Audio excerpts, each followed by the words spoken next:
hermanos sean unidos, porque esa es la ley primera. Tengan unión verdadera en cualquier tiempo que sea, porque si entre ellos pelean, los devoran los de afuera. 90 buques mercantes, 20 de guerra, 20 de guerra.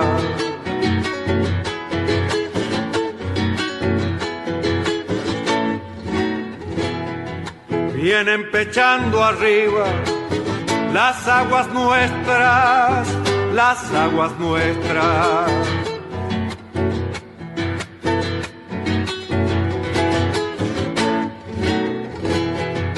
Veinte de guerra vienen con sus banderas, con sus banderas.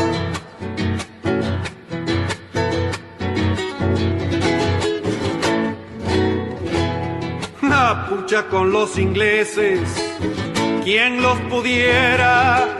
¿Quién los pudiera?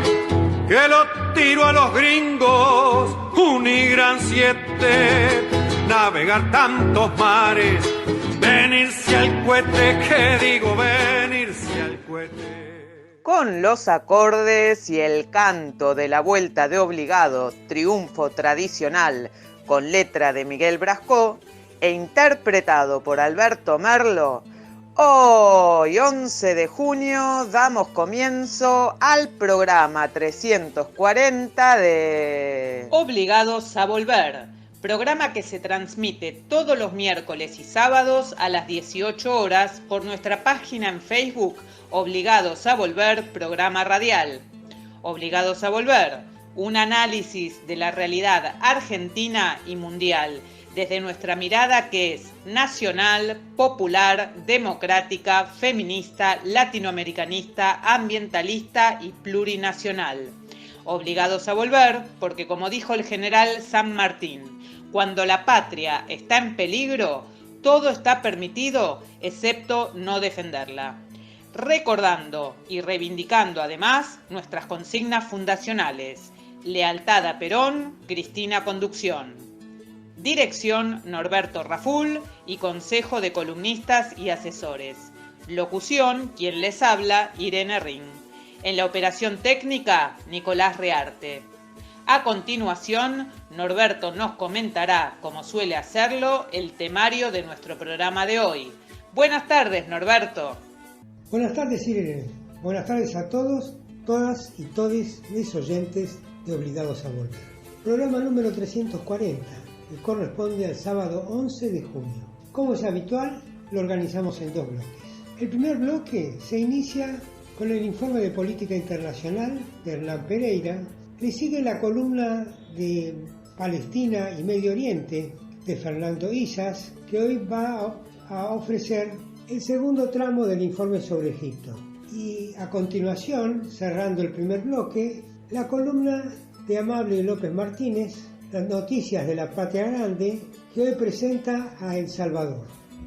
Hacemos un paréntesis para informar sobre nuestros otros proyectos de comunicación y abrimos el segundo bloque con la columna de Nair del Rock Nacional, que hoy nos trae a la banda Majestades y su tema El Papelón.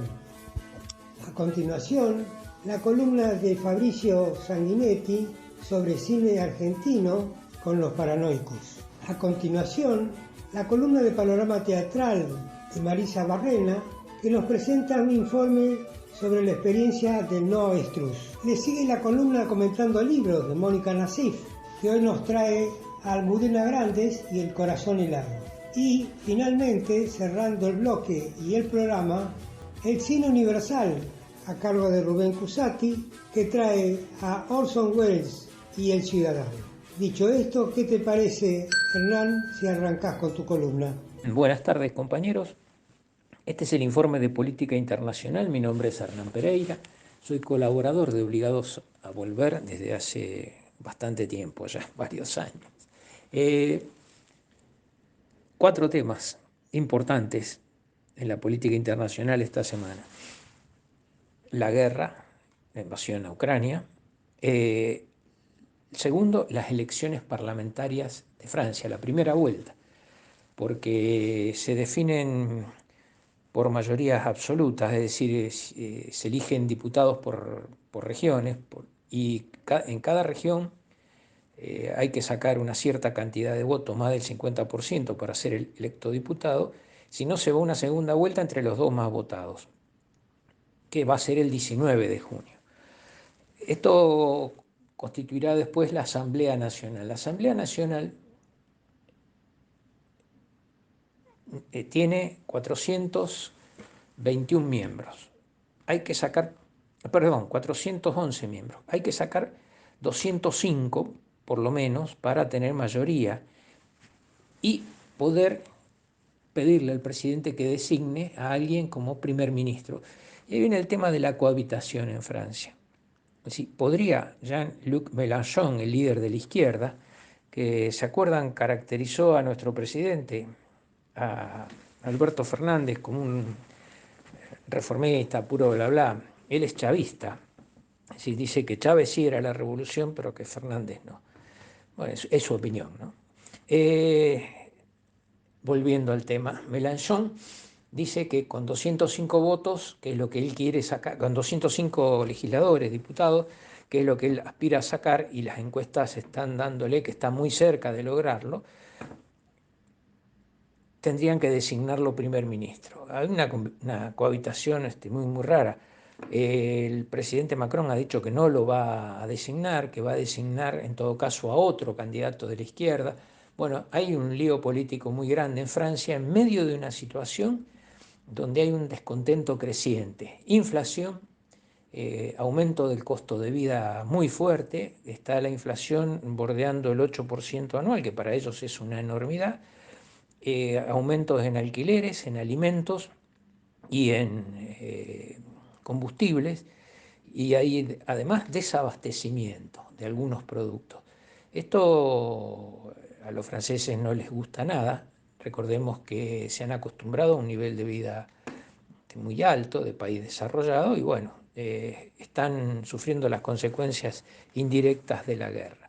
Habrá que ver la semana que viene, con los resultados de la primera vuelta a la vista, cómo se perfila la cosa para la segunda vuelta y cuál va a ser la definición política final y cómo va a quedar constituida la Cámara de Diputados, que es la que tiene el resorte de designar al primer ministro con acuerdo del presidente de la Nación.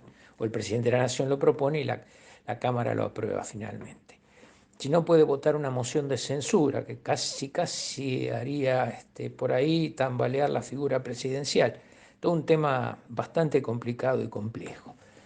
En cuanto a la guerra, Rusia prácticamente ha tomado toda la zona del Donbass, es decir, toda la zona de Ucrania limítrofe con Rusia.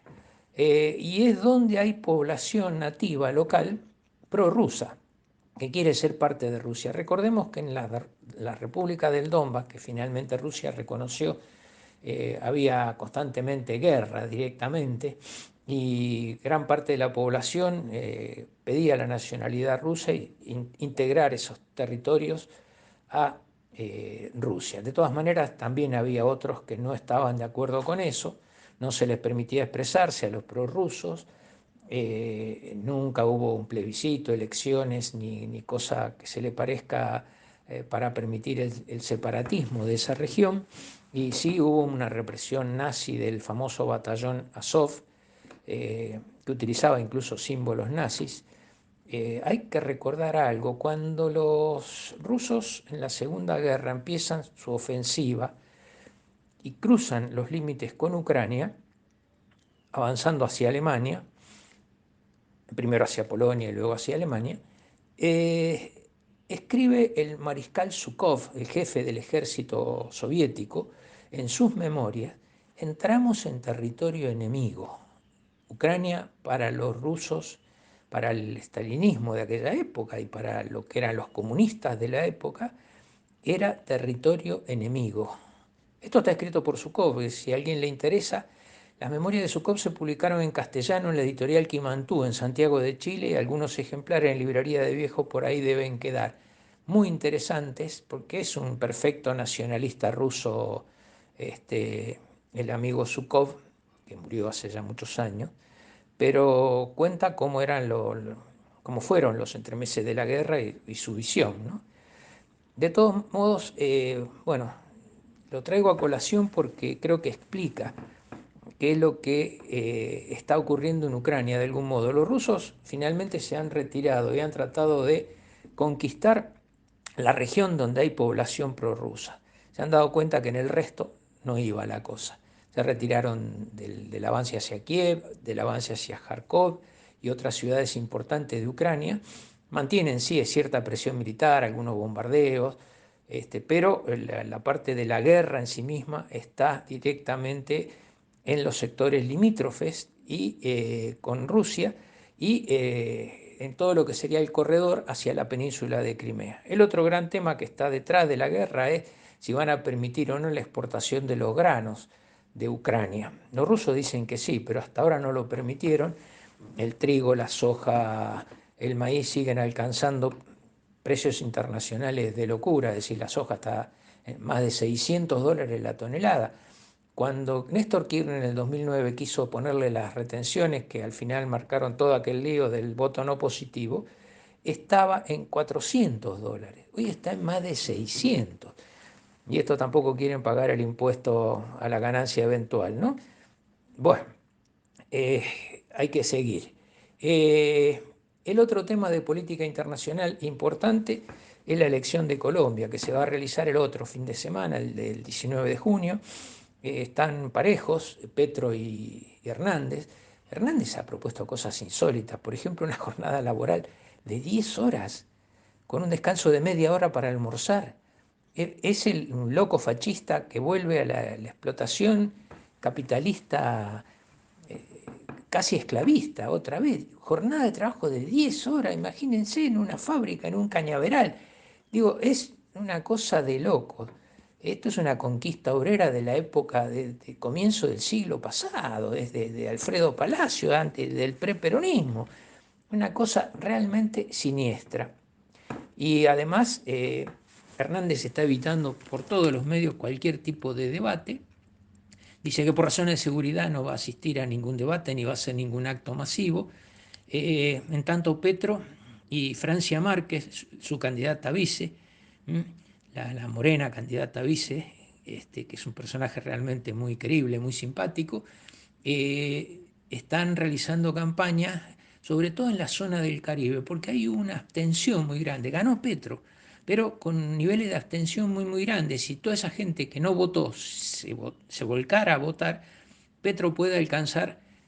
El asunto es llegar a los 11 millones de votos. Petro sacó 8 millones. ¿Por qué a los 11 millones? Porque votan 22 millones de personas y hay que sacar el 50% más uno. Entonces, ese es el límite para ganar la elección. Las encuestas dan cabeza a cabeza, es decir, errores técnicos de un lado, errores técnicos del otro, están mano a mano. Y hay todavía un porcentaje de indecisos que es sobre quién están trabajando los comandos electorales. No hay una definición clara de esto.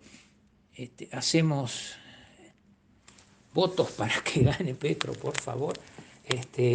Colombia salga de la trampa del fascismo, ¿no? Pero bueno, no depende de nosotros. De todas maneras,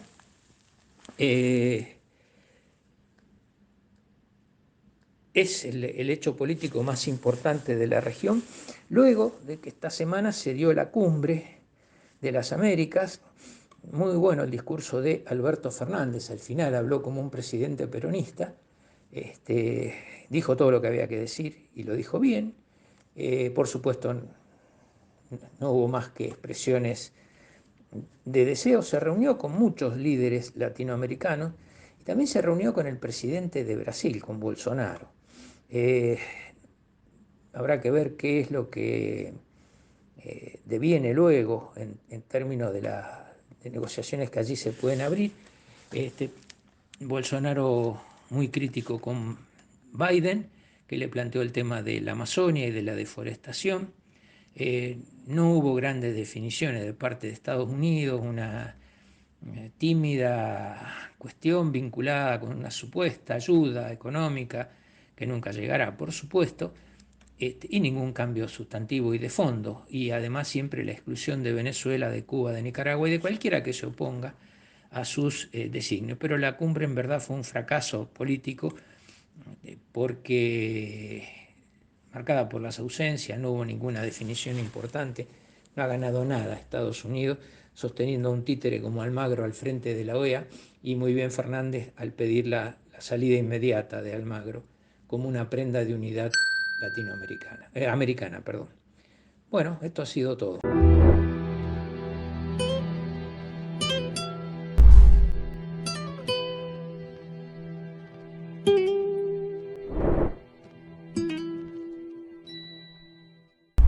Amigos, buenas tardes. Mi nombre es Fernando Isas, del segmento de Política Internacional, Palestina y Medio Oriente.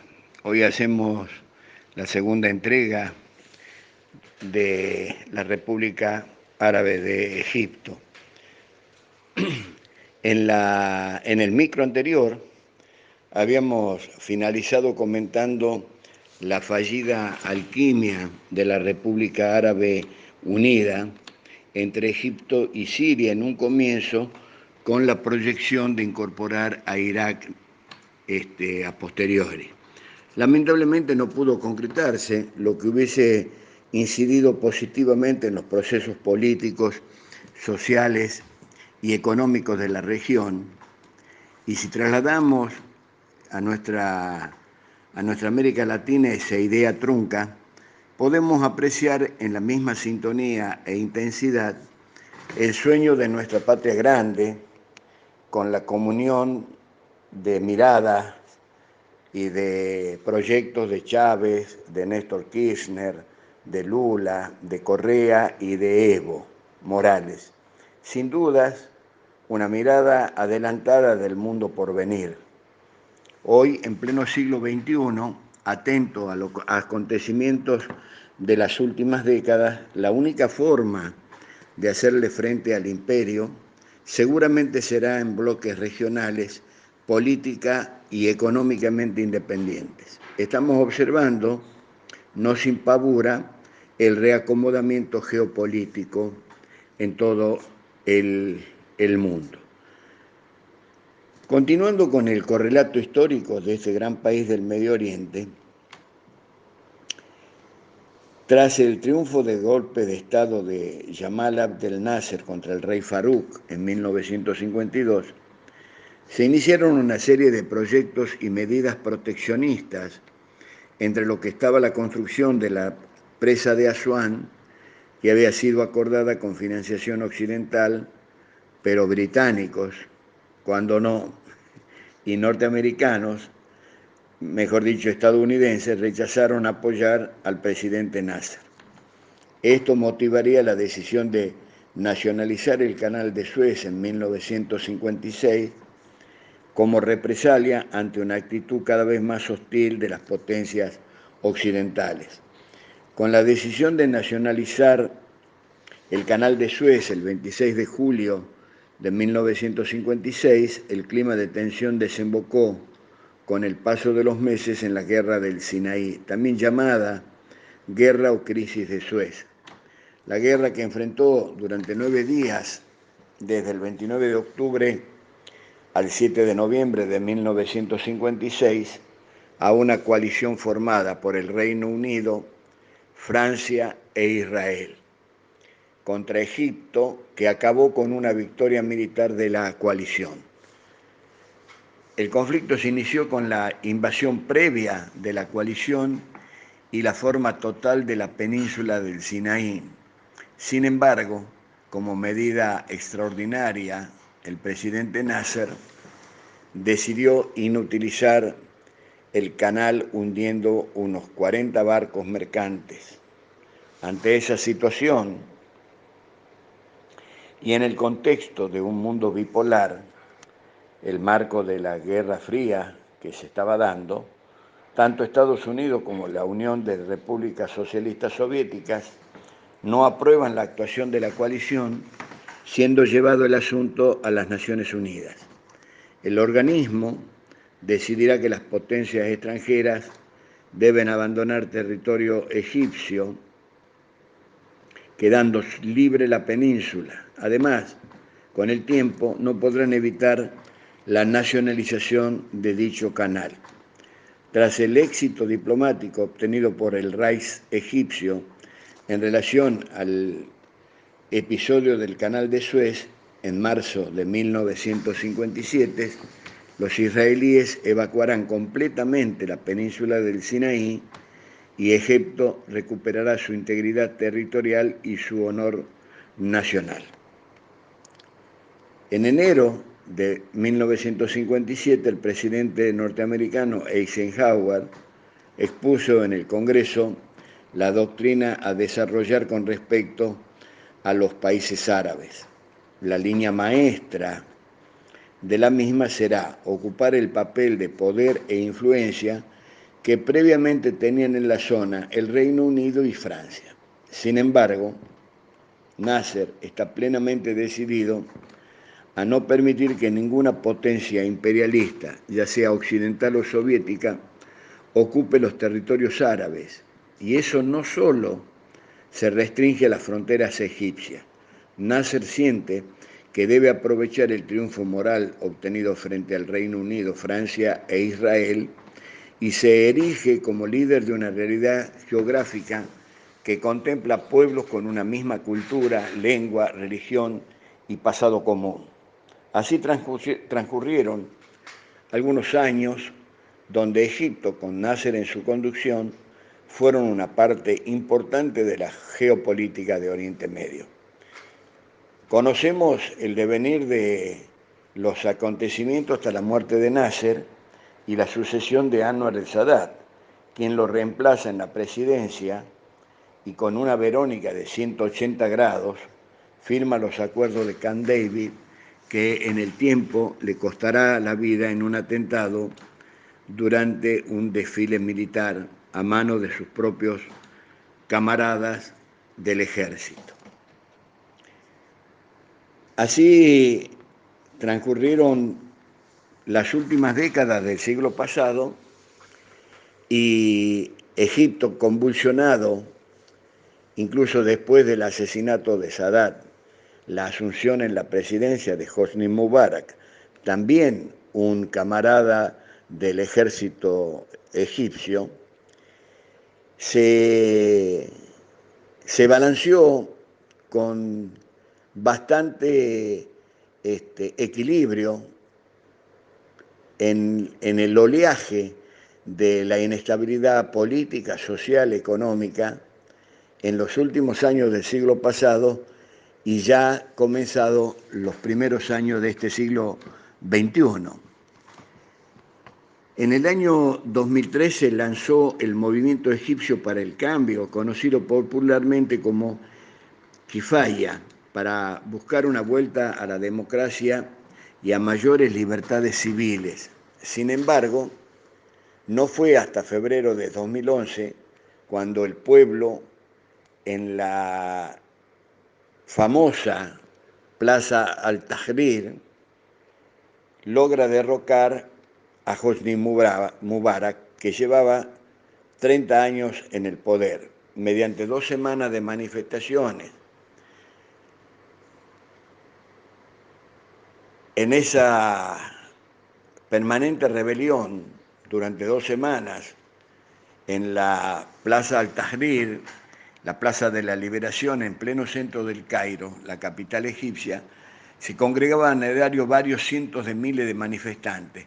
El 3 de julio del 2013, el ejército dio un nuevo golpe de Estado, alegando corrupción del presidente elegido democráticamente, Mohamed Morsi, del partido Los Hermanos Musulmanes, un partido político de ADN islámico, y que ganara las elecciones, algunos dicen por un 78% del padrón electoral, otros sostienen que llegó a la cifra del 82% del padrón electoral. Cualquiera sean los porcentajes del triunfo de este presidente, que duró exactamente 1 año en el poder hasta ser derrocado nuevamente, habla a las claras de la apertura y de la necesidad del proceso por la vía democrática en otro de los países importantes del Medio Oriente. Esto ha sido todo por hoy. En el próximo programa vamos a hacer la tercera y última entrega correspondiente a la República Árabe de Egipto. Como siempre, agradeciendo a las compañeras y compañeros de Obligados a Volver. Gracias y buena semana.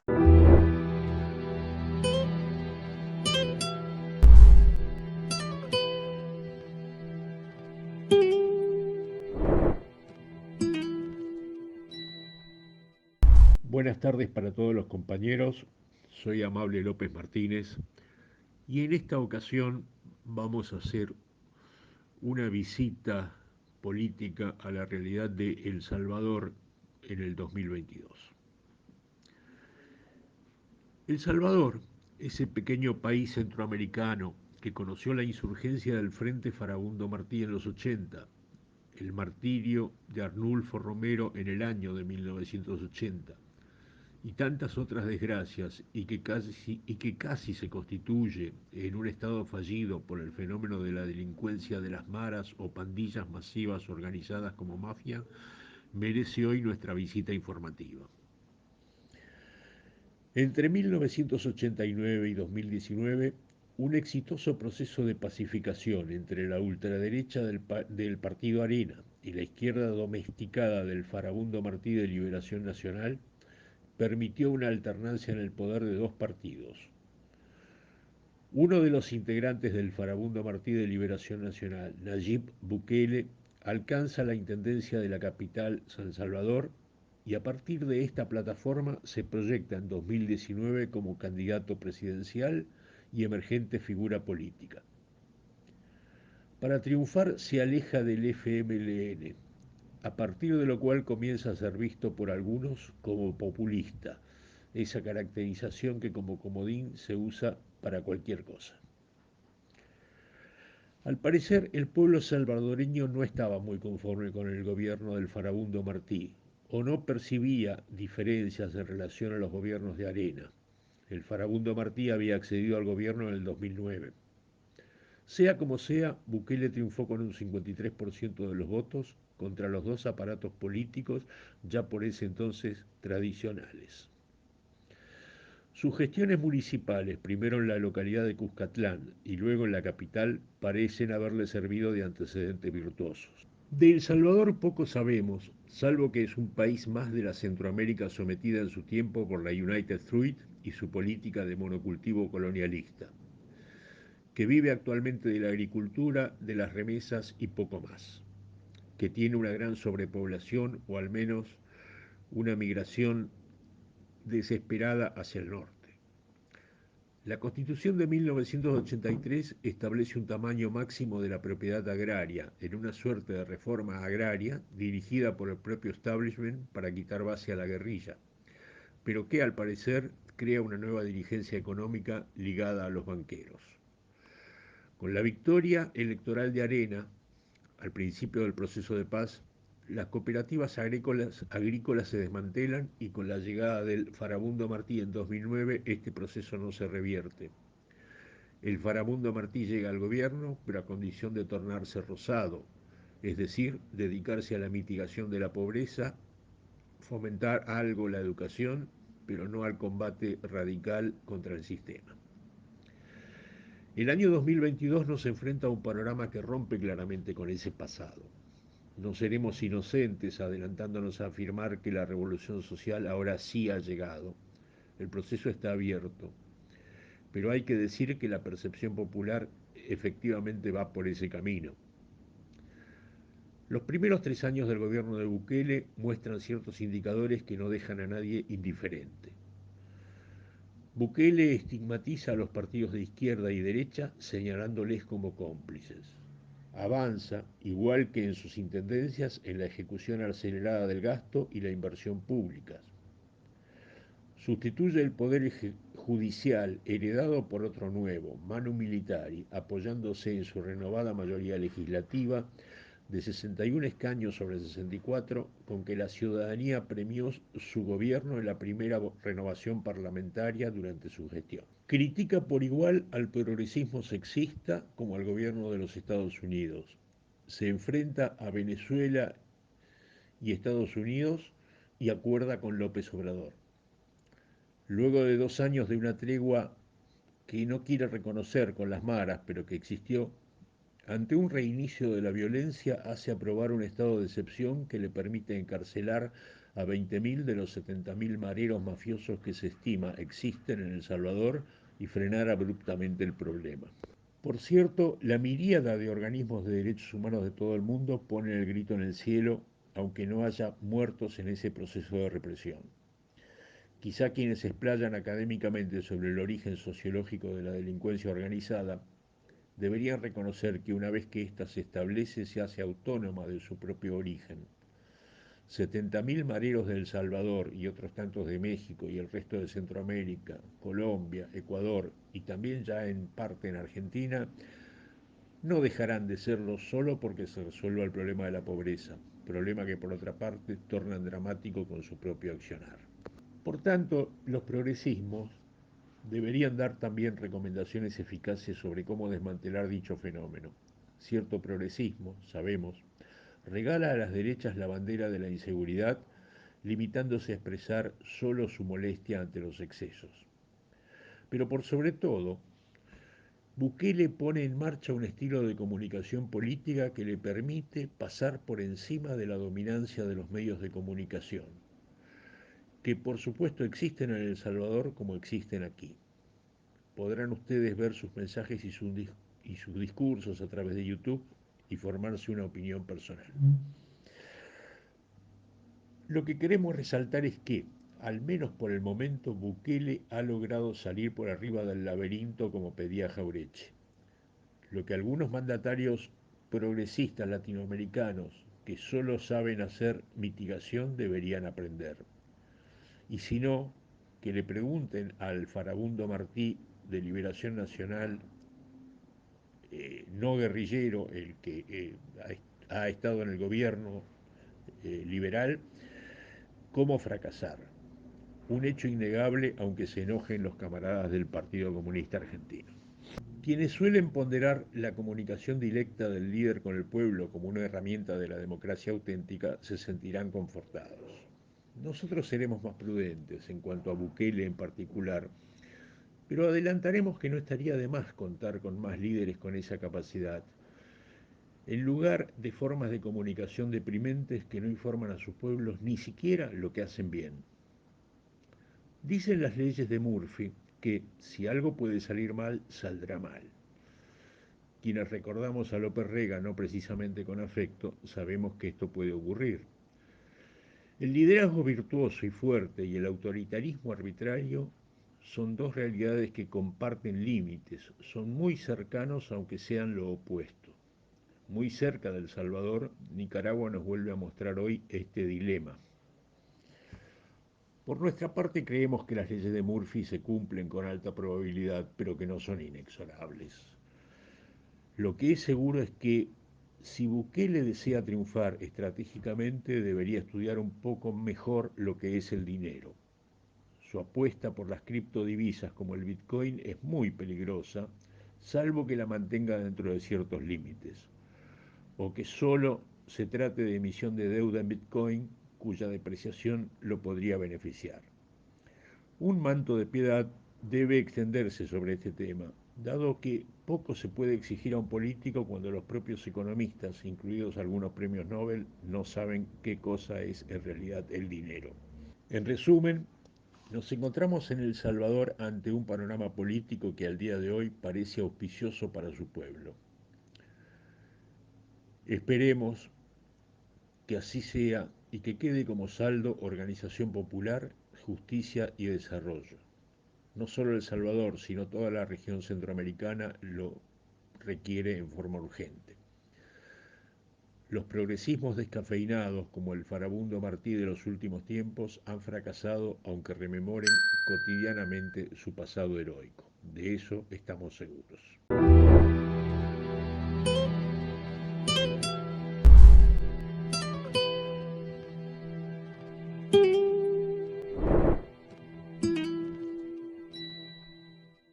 Obligados a Volver se solidariza con Milagros Sala, injustamente detenida desde enero de 2016, y con todos los demás detenidos y perseguidos por el régimen macrista y sus cómplices del sistema judicial, por la pronta liberación de los presos políticos. Continuamos preguntando dónde está Tehuel de la Torre, el joven trans que fue visto por última vez el 11 de marzo del 2021, cuando salió de su casa de la localidad bonaerense de San Vicente para ir a ver un trabajo. ¿Y qué pasó con Guadalupe Lucero, que permanece desaparecida desde el lunes 14 de junio del 2021 a la tarde, cuando jugaba en la vereda de la casa de su tía con sus primos y su hermano mientras la familia festejaba un cumpleaños familiar? Antes de continuar con Obligados a Volver, les invitamos a conocer todos nuestros medios de comunicación. Nuestras páginas en Facebook, Obligados a Volver, programa radial, en la que además de transmitirse las emisiones de nuestros programas, se publican las noticias de política nacional.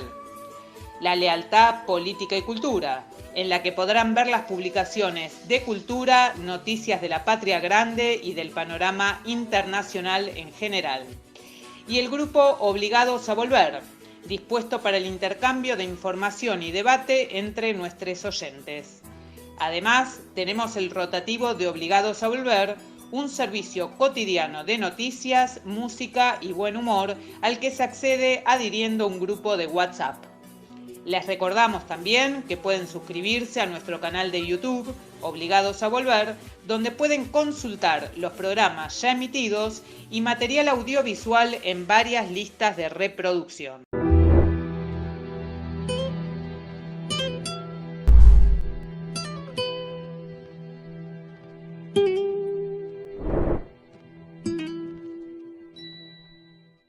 Hola, buenas tardes a todos.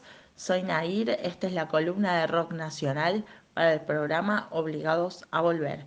En el día de la fecha les voy a estar presentando una banda de la zona norte, más específicamente de Boulogne, que se llama Majestades y nos va a estar cantando un tema que se llama Papelón. 1, 2, 3,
Ay,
qué papel.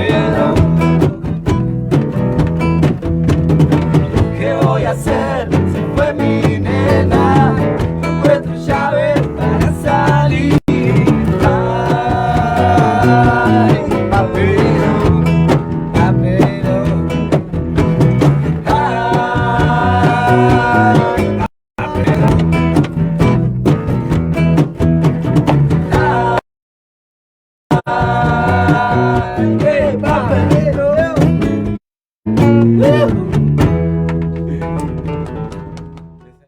Bueno, amigas y amigos, espero que les haya gustado, que hayan disfrutado, que hayan sacudido un poco el esqueleto para sacudir un poco el frío de esta ola polar.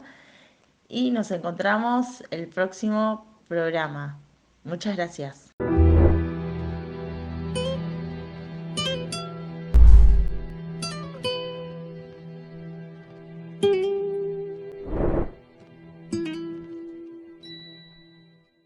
Los prefijos arruinan el lenguaje. Si pensamos en todo lo que se dijo sobre la posmodernidad, veremos que se habló y se escribió demasiado, pero que no se inventó un concepto nuevo. Si hubiera surgido una etapa nueva, habrían inventado una palabra diferente.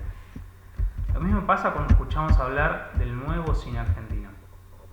De acuerdo con Wikipedia, el nuevo cine argentino sería un movimiento artístico de la década del 90, que representaría un quiebre con respecto a las décadas previas, a partir de la incorporación de nuevos elementos narrativos y de un estilo hiperrealista. Sus representantes serían los directores Estañaro, Caetano, Martel y Burman. ¿Pero por qué eso sería lo nuevo? ¿Acaso a lo largo de las décadas no hubo constantes quiebres y nuevas formas de expresión? Retrocedamos y hagamos un paneo de las distintas generaciones de directores. Ferreira, De Mare, Soffici, Del Carril y Torres Ríos en los 40 y 50, Torre Nilsson, Tiner, Martínez Suárez, Antín en los 60, Fabio, Birri, Solanas, Kohn, Gleiser en los 70, Olivera, Ayala, Puenzo, Bemberg, Subiela en los 80, para llegar así a los 90 y a lo nuevo que aparentemente se diferenciaría del resto. Agrupamos por generaciones, pero si lo vemos más en detalle, veremos que muchos de esos directores empezaron a filmar antes o siguieron filmando después de esas décadas, y que sus obras no fueron homogéneas. Por lo pronto, es una categoría arbitraria e insuficiente. Solo son rótulos para agrupar los distintos periodos históricos. Sirven para orientar, pero son limitados y limitantes. ¿Qué pasa si nos metemos con el cine de los 2000?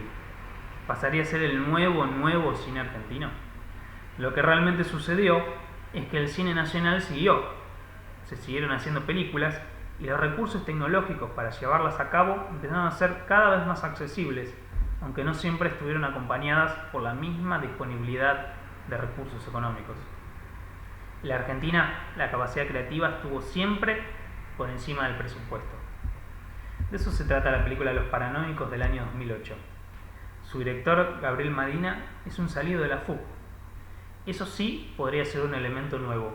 Llegó la hora de la consolidación de las escuelas de cine. ¿Y su estilo? ¿Cómo definirlo? Un poco denso pero disruptivo, solemne pero con algunos destellos de humor surrealista. Vemos un Daniel Hendler y una Jasmine Stewart que ya habían aparecido en publicidades en la tele, pero que ahora empiezan a figurar en el cine under. Como que actúan bien, pero no. Es raro.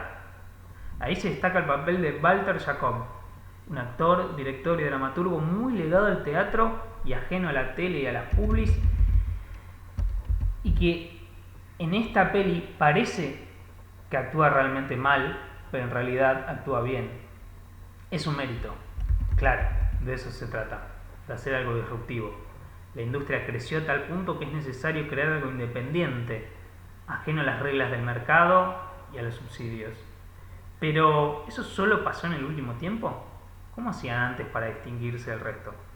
Cada periodo tiene la soberbia de definirse como único y diferente al resto. Pero no es tan así. Simplemente se siguen haciendo nuevas películas, por suerte.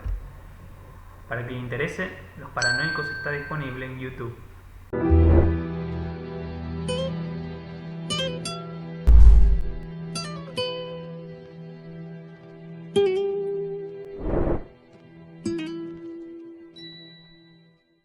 Buenos días para todos ustedes, mis queridos oyentes del programa Obligados a Volver.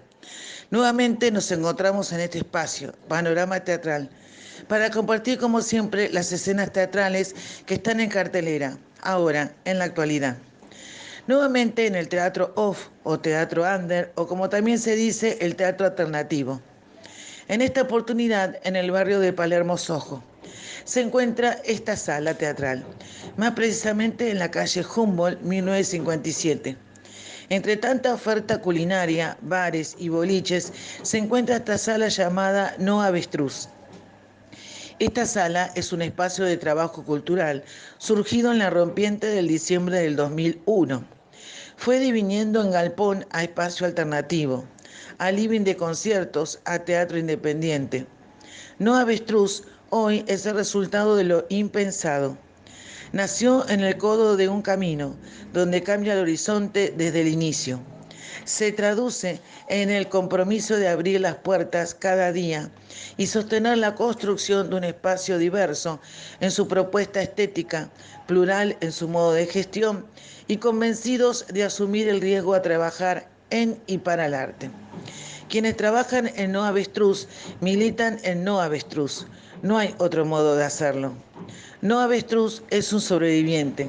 Trascendió a sus fundadores y hoy es una asociación civil dirigida por un equipo que se transforma con el paso de los años y las experiencias y saberes que aporta la llegada de nuevos integrantes. No Avestruz es también sobreviviente, porque requiere de las políticas públicas de apoyo a la cultura para poder sustentarse. Por eso hablamos de riesgo y de militancia, pero también del amor por emprender esta tarea cada día. En este contexto, No Avestruz se repiensa, se imagina y se proyecta a futuro como un centro cultural y busca consolidarse como un espacio abierto y receptivo, tanto para los artistas como para el público, donde ambos comparten y disfruten de la sala. En cuanto se ubica en el espacio, tiene una puerta, un cartel identificatorio que dice No Avestruz. Se ingresa por un pasillo que se comunica con un hermoso patio antiguo de una casa pasada, lleno de plantas, cuadros que publicitan otras funciones, un banco de escuela que invita a esperar para que se abran las puertas. El público que acudía con tiempo para entregar su entrada, comprada por Alternativa Teatral, va obteniendo su ubicación. Ingresando, me encontré con la trastienda de la tribuna, donde están las localidades. Se ingresa por el pasillo y se ve el escenario y se sube por las escaleras hacia el asiento que te toca. Se cierran las puertas, las cortinas y se apagan las luces para dar inicio a la obra Pasado. Pasado es una obra escrita por Federico Alí, con la dirección de Paula Rausenberg. Actúan Federico Alí, Checho Castillón, Anabela Di Santo y Emilia Rebotaro. Asesoría dramatúrgica, Guillermo Hermida. Diseño de iluminación, Ricardo Sica. Sociales, Euclides Pérez y Luis Vallejo. Asistente de dirección, Antonella Jaime. Producción ejecutiva, Gabriel Cabrera. Las funciones son para los días viernes a las 22:30 horas. Esta obra plantea una posibilidad, volver a un tiempo pasado, solo una vez. Un grupo de amigos y una pareja, un amigo y una amiga, se enfrentan a un tremendo dilema, desatado por la drástica acción de uno de ellos. La historia se desarrolla en el 2026 y existe la posibilidad de modificar solo una decisión del pasado a través de un mecanismo. El problema es que volver puede empeorar las cosas sobremaneramente.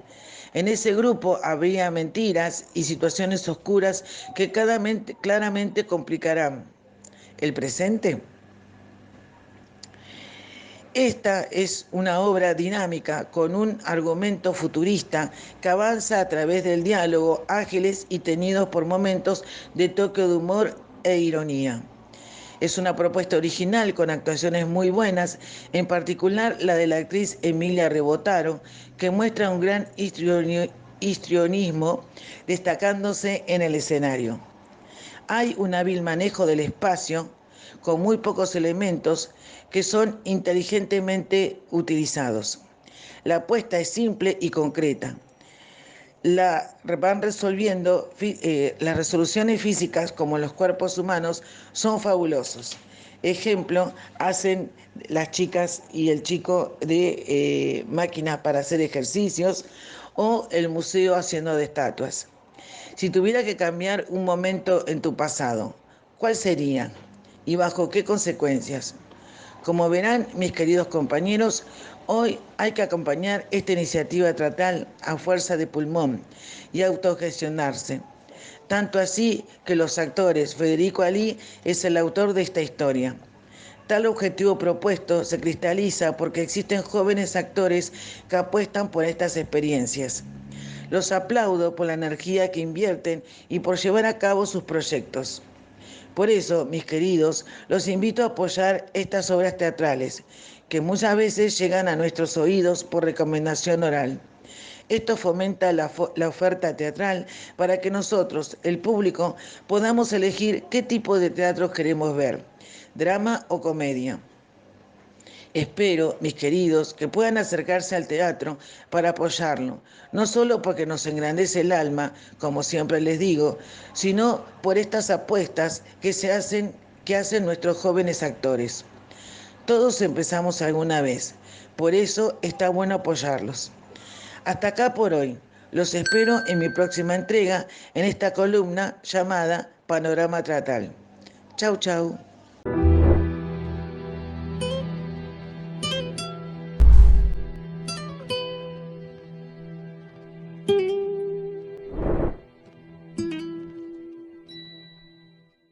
Buenas tardes a todos. Otro encuentro de comentario de libros. Y hoy quiero hablarles de una novela que se llama El corazón helado. Y es de Almudena Grandes, una escritora fabulosa española que falleció el año pasado, en noviembre del año pasado, pero que ha dejado huella en la literatura y una huella profunda.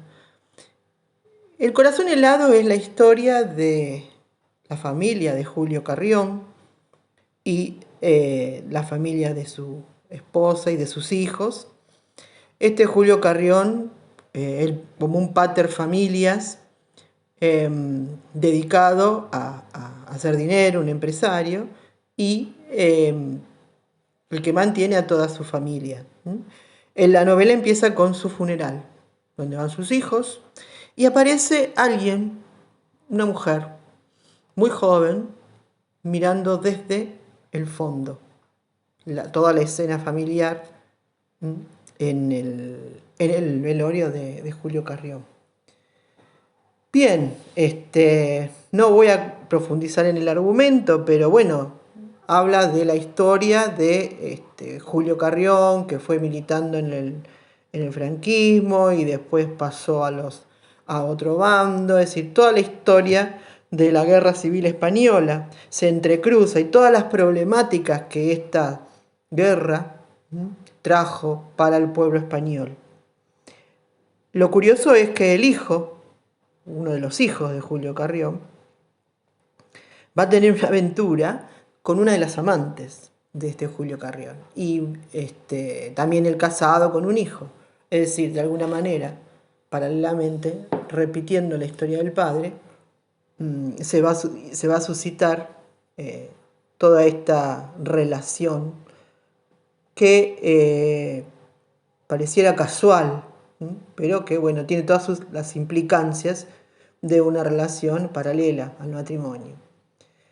A lo largo de todo esto, bueno, empiezan a aparecer las historias de los progenitores, de Julio Carrión, de su esposa, los padres de su amante, de cómo se conocieron cuando esta amante era muy pequeña. Julio Carrión aparentemente habría tenido una relación con el padre de esta niña, entre comillas, y la conoció cuando era muy chica. De toda la crianza y la educación que Julio ha impartido a sus hijos, del papel de la mujer, de esa mujer abnegada, sumisa, que para no perder comodidades se abstuvo a permanecer en ese matrimonio que evidentemente no tenía mucho cariño, mucho afecto, sino que era una pantalla. En fin, es una novela que pasa por varios personajes, ¿no? Y lo interesante, como toda novela, por supuesto, es el entrecruzamiento de las historias de todos los personajes, tanto de Carrión como de sus amigos, como la historia de toda esta parte, la historia de España de toda esta parte, desde el advenimiento de Franco y un poco antes también, de toda esta dicotomía entre franquistas y republicanos, de cómo se lleva a cabo, de todo lo que sufrió el pueblo español con todas estas vicisitudes. Por supuesto que la novela entremezcla, es una novela histórica, entremezcla todo esto con los sentimientos de los personajes, entrecruzándose, de alguna manera construyéndolos a través de estas historias parciales. No solo construyen a los personajes, sino también construyen el entorno. Eso es lo más interesante, ¿no? De una manera, Almudena lo hace de una manera muy literaria, pero también respetando la historia. Ella era profesora de historia, no de literatura. Era profesora de historia, pero luego se dedicó a escribir. Tiene muchas novelas, pero esta ha sido una de las más importantes. También tiene Malena, es un nombre de tango, también muy interesante para leer, las recomiendo. Pero bueno, hoy nos quedamos con el corazón helado, con esta novela, gran novela de Almudena Grandes, gran investigación y gran desarrollo literario. Bueno, soy Mónica Nassif, espero que les haya gustado y espero que la lean. Hasta el próximo encuentro.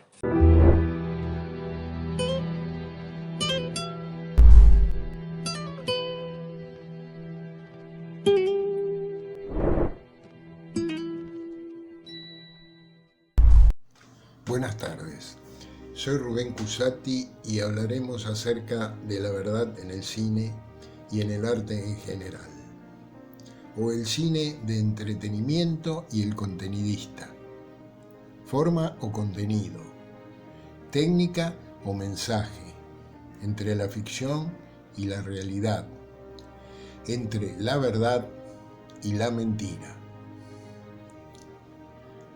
El Ciudadano de Orson Welles es considerada la mejor película de todos los tiempos, con la que revolucionó la concepción cinematográfica del personaje, la narración y la puesta en escena.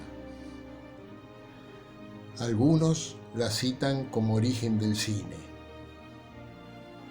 La historia narra la vida de un magnate de la prensa con un imperio económico, su cadena de diarios, emisoras y fábricas y un inmenso poder político cuyo paralelo con el verdadero William Randolph Hearst estimuló para hacer la película, pues en apariencia no se inventaba una historia, sino que se narraba a un personaje real. En la Argentina de aquel tiempo, el personaje hubiera sido Natalio Botana, dueño del diario Crítica, y hoy sería el multimedio para el que el jefe de Estado es solo un puesto menor. Welles no tenía mucho presupuesto y tuvo que filmar todo en un estudio y apeló a muchas innovaciones técnicas de luz y sonido para paliar esa escasez, sin requerir multitudes o grandes decorados, partiendo del cine expresionista alemán de Murnau y Fritz Lang y de su experiencia teatral. Tenía, cuando comenzó el proyecto, apenas 23 años. Su obra se ha distinguido por sus constantes innovaciones técnicas y elevado nivel artístico. La luz dio dramatismo y valor psicológico a las escenas con contrastes suaves durante la juventud del personaje y muy contrastada con fuertes penumbras durante su decadencia y corrupción. La fotografía potenció el guión y dio significado a la imagen usando la luz como instrumento dramático. Usó objetivos con un gran angular, ocupando un terreno virgen porque nadie los usaba, y diafragmas más cerrados, de menor número, para lograr mayor profundidad de campo, ópticas más luminosas y la película de mayor sensibilidad que había en el mercado. Hasta hizo modificar partes de la cámara para obtener mayor maniobrabilidad. El gran angular deforma la perspectiva, pero Welles la usó creando tensión y conflicto. Pudo así usar techos indispensables para ocultar las superestructuras del estudio o realizar tomas desde abajo, integrando también los pisos en el decorado. Con diafragmas tan cerrados hubo necesidad de emplear una luz de gran intensidad. De ahí los fuertes contrastes de la imagen que permitía ocultar la escasez de decorados. Welles usó planos largos en profundidad que dan mayor significado al montaje que el analítico y aburrido del plano contra plano de Hollywood, dando mayor libertad a los actores. Para los cambios de secuencia usó fundidos y encadenados. El montaje es esencial para Welles, pues es la etapa en la que ejerce el control absoluto del filme. Allí es un verdadero artista y tiene relación con la música, con el ritmo. Los proyectos, según él, no se hacen para ser ejecutados, sino que son una preparación para improvisar. Decía además que un director debía aprender a sostener un espejo frente a la naturaleza, ser un reflejo de la cultura del hombre, de su educación, su conocimiento, su capacidad de comprensión, y el ángulo con el que sostiene el espejo estará definido por la moral, la estética y la ideología. Borges le realizó una crítica, algo negativa, porque se centró en la trama, que por cierto no es lo mejor del filme, sin entrar en las cuestiones técnicas, que desconocía. Recordemos que Borges apreciaba más las películas de acción, aunque bastante después reconoció que El Ciudadano le había gustado. Dejó 12 filmes. El último fue Fake, Fraude, de 1973, que cierra su obra y documenta los pasos del falsificador de arte húngaro Elmir, estafado por su biógrafo. En el cuarto de hora final le agrega un cuentito tomando como protagonista a su amor de entonces, la monumental Oya, mintiéndole al espectador previo aviso. Y nos deja una definición con humor del cine y nos permite hacer ver la ficción o mentira que es el cine. Pero luego de entretener o emocionar, el buen filme nos interpela, nos hace reflexionar para ver qué hay detrás. Esas sabiendas no significa ser contenidista, pues los grandes realizadores también entretienen y o emocionan. Detrás de la ficción, o la gran mentira que es el cine, creo, se esconde a veces la verdad. La mentira, el cine, es una condición ética de los grandes directores. Por eso los mejores, a su manera, son todos neorrealistas, como Welles.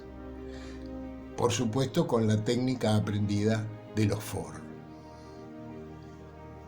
Otras dos películas que recomiendo acerca de este tema son What the Dog, Mentiras que Matan, y El Doctor Strangelove, de Kubrick. Ambas son ácidas comedias que dejan la duda si se burlan de Hollywood o de los que gobiernan la alta política, de Washington en particular. El cine y los poderosos que manejan la alta política del mundo nos mienten, pero el cine y Welles nos lo avisan, y el que avisa no es traidor.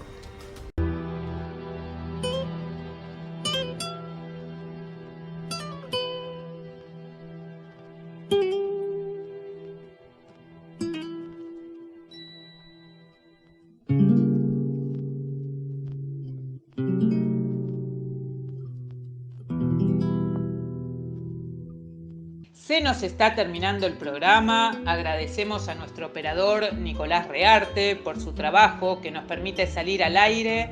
A todos les oyentes por su atención, especialmente a los que ponen me gusta en nuestras páginas de Facebook.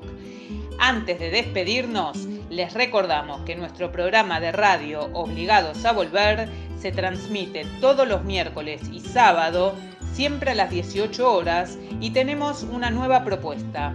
La entrevista, un buceo sobre los orígenes y actividades actuales de personalidades destacadas, los lunes a las 21 horas. También les informamos que desde mediados del año pasado nos hemos incorporado a la red de programas de radio Vamos a Andar, sumando a muchos de sus integrantes a nuestra lista de columnistas invitados. Este fue otro programa de Obligados a Volver, emitido desde nuestra página en Facebook, Obligados a Volver, programa radial. Volvimos, pero estamos obligados a seguir militando, porque la patria sigue estando en peligro, ya que la derecha reaccionaria conspira para derrocar a nuestro gobierno, que con sus aciertos y errores trata denodadamente de resolver las dificultades provocadas por las dos pandemias. Por eso, continuaremos con nuestra tarea, siguiendo el legado del libertador San Martín. Cuando la patria está en peligro, todo está permitido, excepto no defenderla. Recordando y reivindicando nuestras consignas fundacionales. Lealtad a Perón, Cristina Conducción.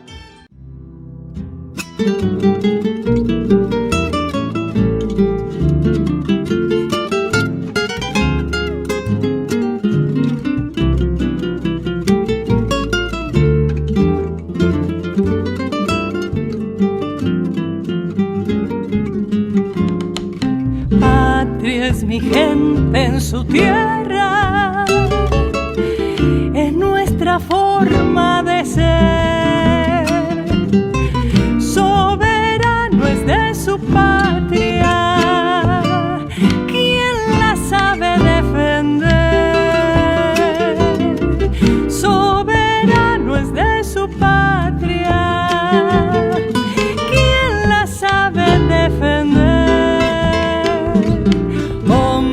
Mujeres luchando, es codo a codo el deber, soportando el mismo fuego, antes muertos que ceder, soportando el mismo fuego, antes muertos que ceder. Pasará, pasará, río arriba en obligado pasará, volverá, volverá, y en quebracho quedará, volverá, volverá, y en quebracho quedará.